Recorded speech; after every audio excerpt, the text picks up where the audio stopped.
Welcome to the land of fire and ice, where adventure waits at every turn. Over the next 7 days, we'll dive into the heart of this untamed landscape.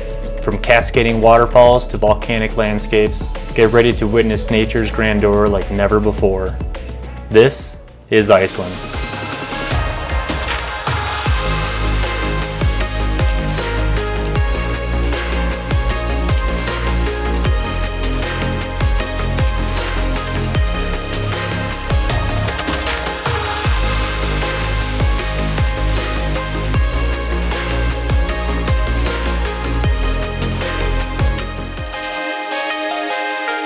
Good morning, everybody. Good morning, and welcome to Iceland. Sivan and I just arrived here a couple hours ago and met up with her parents. So excited to be here. Never been to Iceland before, and we got a lot planned for you guys this week. First thing to check off the box is to head to the Sky Lagoon. This beautiful little spa on the west side of Reykjavik. And if you guys have seen any other of our videos, especially in Europe, you know that Sivan and I absolutely love our little spa getaway. Now wait to see what's inside and pretty much what's in store for the entire week. Stop number 1, Sky Lagoon. Let's check it out.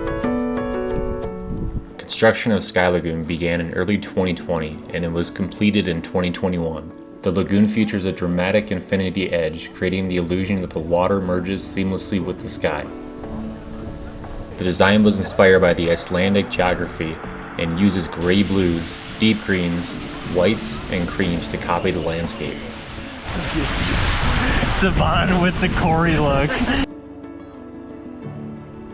Tucked around the corner is one of the coolest swim-up bars I've probably ever seen in my entire life. Before you leave the lagoon, make sure you check out its sauna. When you're inside, the glass wall gives you uninterrupted views. If it was up to me, I probably would have been in this room all day.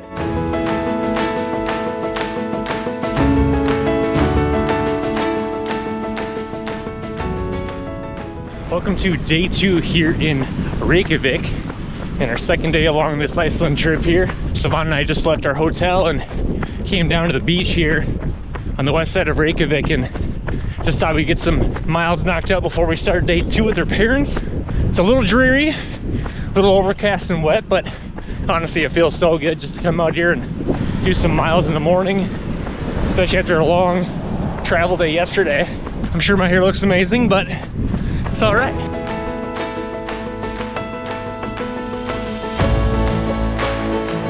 This is one of Reykjavik's most iconic landmarks and a notable architectural achievement.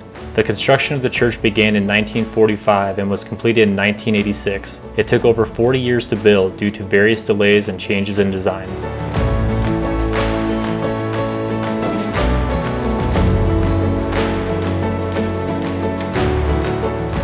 Thingvellir National Park lies in a rift valley created by the separation of the Eurasian and North American tectonic plates.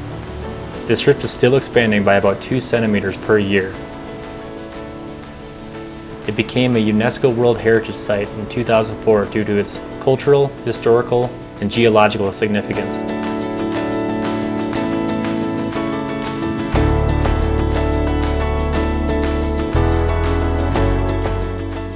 Silfra is a famous fissure in Thingvellir where you can snorkel or dive between the North American and Eurasian tectonic plates. The water here is incredibly clear, providing visibility of up to 100 meters deep. Our next stop of the day was Waterfalls. Its vivid blue color comes from the glacial water passing through lava fields and filtering out all other wavelengths except blue. The result is a striking blue hue that contrasts with the surrounding rocky landscape.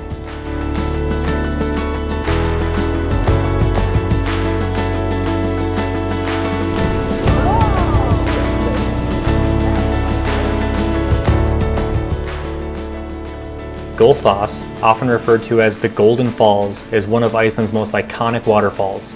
It's an impressive 2-tiered waterfall, dropping approximately 32 meters or 105 feet. We saw so many unique waterfalls throughout our time in Iceland, but Gullfoss was easily my favorite.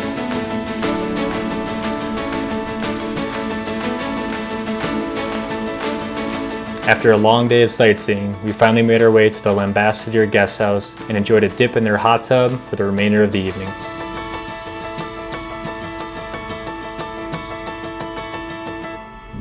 good morning everybody, and welcome to day number 3 here in Iceland. After exploring a couple waterfalls yesterday, we made our way to Selfoss. Today we're going to be making our way to a few different spots. First one on the list is Foss, which is another popular waterfall. We're gonna see if the car can't get up there. You're supposed to have a 4-wheel drive vehicle in order to get up this road, and we have one luckily, so it's really nice that we can be able to do that. The main host that's actually working at the guest house helped us map out an itinerary today also. Only our 3rd day in Iceland, and I can already tell you guys, it's been well worth it.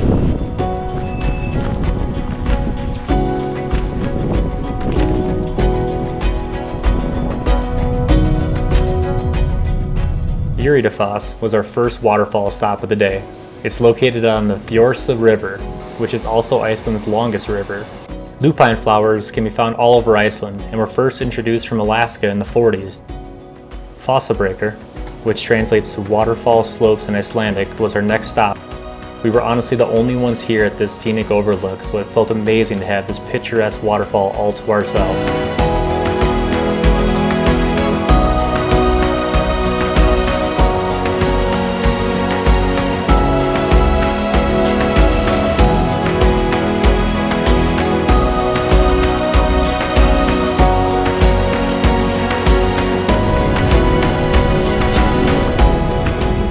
We stopped at one more point, and Sivan's dad and I had a better idea than to walk down to the windy, cold, rainy spot.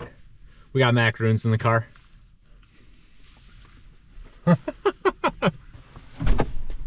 How was it? Very cold.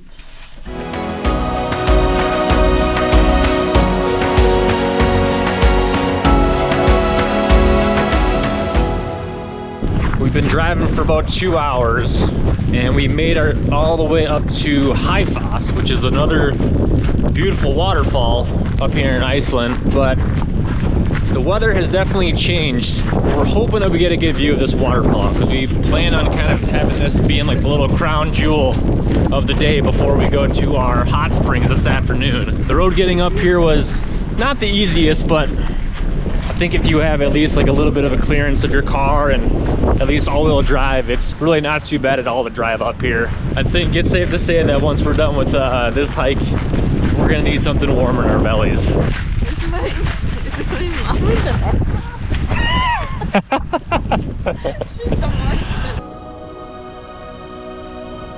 Foss is one of Iceland's tallest and most impressive waterfalls, with a height of approximately 122 meters or 400 feet. It plunges down into a deep gorge, creating a powerful and awe-inspiring sight. Wow guys, that was an absolutely incredible view. I know that it's overcast, rain, fog, whatever you want to call it, but we had just a little bit of a window there that we got just the most absolute views of like 4 or 5 different waterfalls, and they were all just roaring water. It's just so impressive here, just the water, the rivers. I mean, just it's an absolute amazing country. After about an hour drive, we finally made it to our final destination of the day. It's the oldest hot springs here in Iceland, opened in 1945, called Secret Lagoon. But it's definitely something we've been looking forward to all day after all this cold wind and rain. I think it's time to soak it up, get a little coffee inside. Let's go enjoy.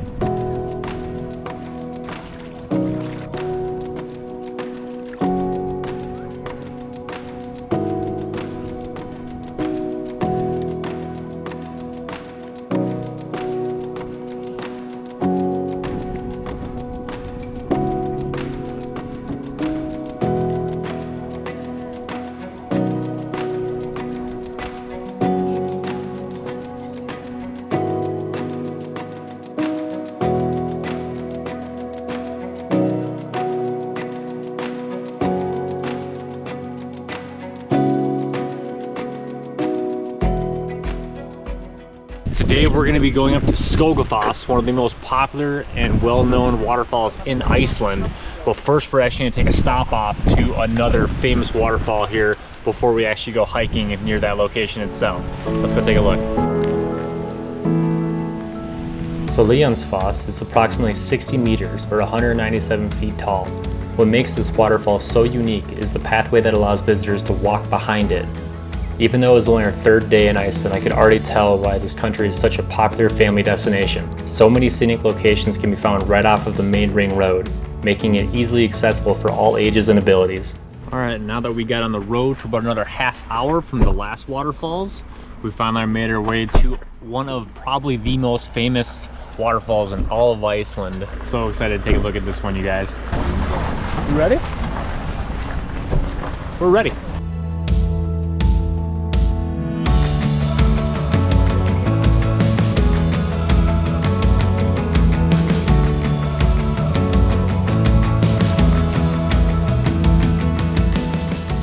So there's another trail off to the side of Skogafoss, so you can continue up and get a overlook of the falls, and then continue on, and there's a bunch of different waterfalls to see how far we can get up before we have to turn back around, because it's supposed to rain in the next 2 hours. So hopefully we have a little window and we can see some more views and falls, but we're gonna be gambling against Mother Nature, and that never goes right.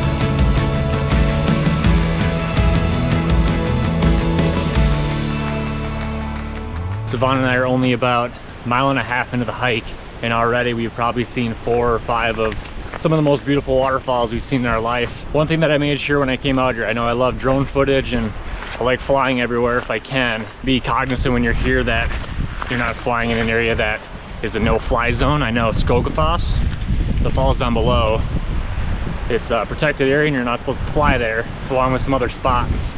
But I made sure to check online pretty much everywhere I could. And I think from up here and beyond, you're free to fly. I think this is one area where we're gonna have to put that drone in the sky and see what these views are all about.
Welcome to day 5 here in Iceland.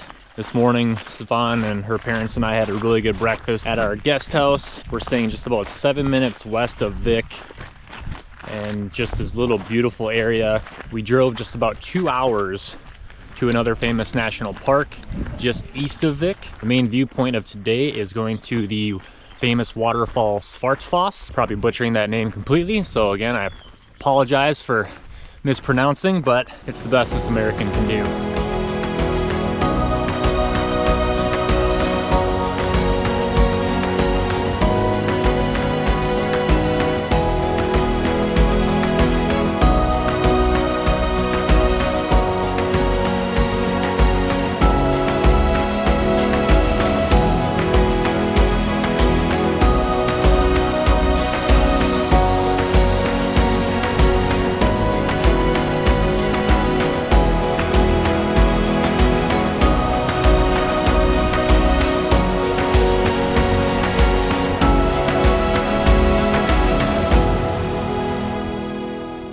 walk to the top of this ridge, and in the distance you can see this huge glacier. There's actually one off the distance to my left, and then straight across the valley on the right.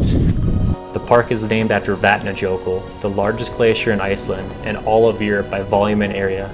We thought the gem of this hike would have easily been Svartfoss, but after sitting at this glacier for a few moments, it sank in that this was easily one of the best views either one of us had ever seen.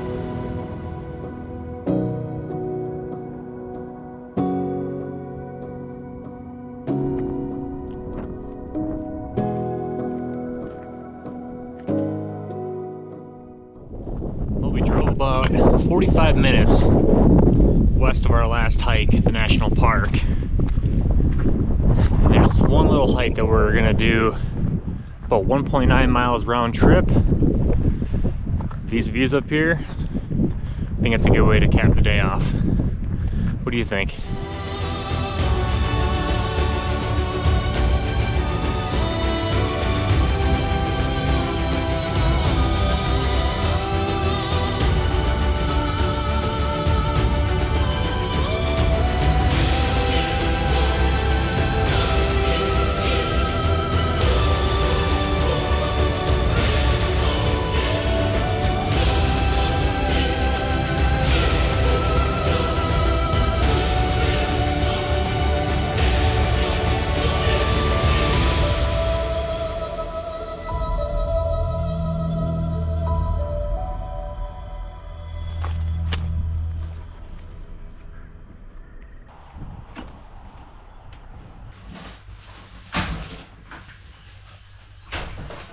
Today is actually our last day in Vik before we head back to Selfoss for a day and then head back to Reykjavik. And I've been telling everyone back home that there's one thing I gotta do before I leave here. There's a small golf course on just the east edge of Vik, and it's just the most bare bones golf course you could probably ever imagine. It's almost like in the middle of this random field, but it's so beautiful. I don't know if you can necessarily call this a clubhouse, but this is where you actually go to check in. There's a small little drop box in here that you go and pay 10 euros. There's also a few scorecards you can grab so you can mark your score along the way. And probably the best thing about this course is that there's two separate sets of golf clubs that are pretty much fully stocked. They're not the greatest by any means, but they will do for this course. It looks like I'm the only one here, so let's stop chatting.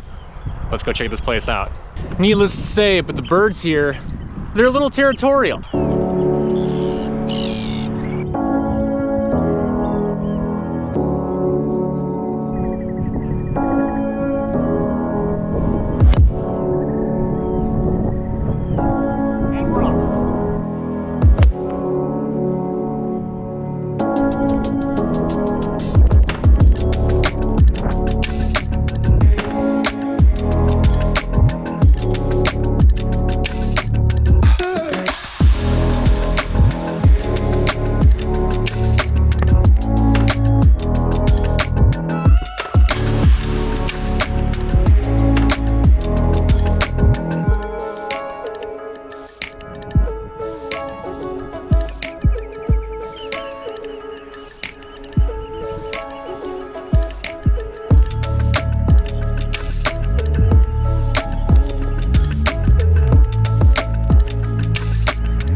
Probably the most flowers that I've seen on any golf course tee box in my entire life.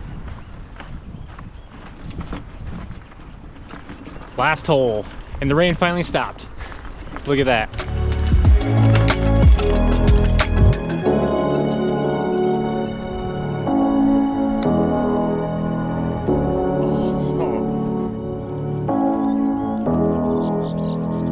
Leaving the 9th hole, gonna call that one a wrap.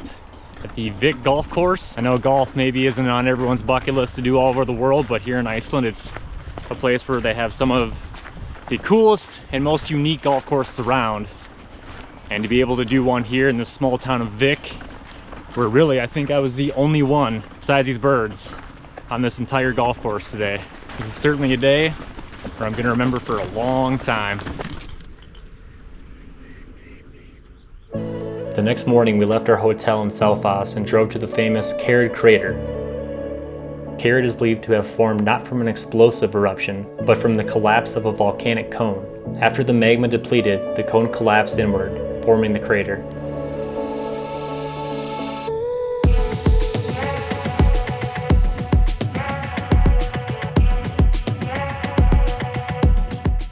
After visiting the crater, Sivan took a walk through the streets of Laugavegur in Reykjavik, a popular shopping destination for anyone visiting the city. We even found a few popular coffee shops that boasted a wide variety of delicious handmade baked goods, which we dabbled in.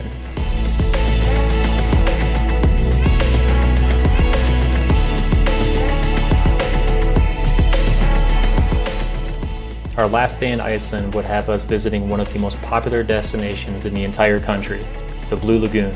The Blue Lagoon is actually not a natural hot spring, but a man-made lagoon filled with water from the nearby geothermal power plant. The power plant generates electricity and hot water for local communities, and the excess mineral-rich water is used to fill the lagoon. The water is rich in minerals and comes from a depth of about 2,000 meters or 6,560 feet deep. And just an FYI, if you also try on one of the masks that they provide, make sure you don't do what I did and steer clear of getting it in your eyes. Stings just a little bit.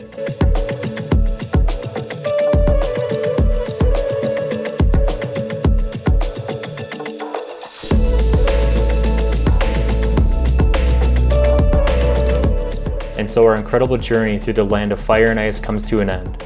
Over the past 7 days, we've explored the majestic landscapes of Iceland, from the thundering waterfalls of Gullfoss and the breathtaking vistas of Vatnajökull National Park. Through our time here has come to an end, the spirit of Iceland will stay with us, calling us back to explore more of its mysteries and wonders. Until next time, we'll see you oot in a boot. See you guys in the next one.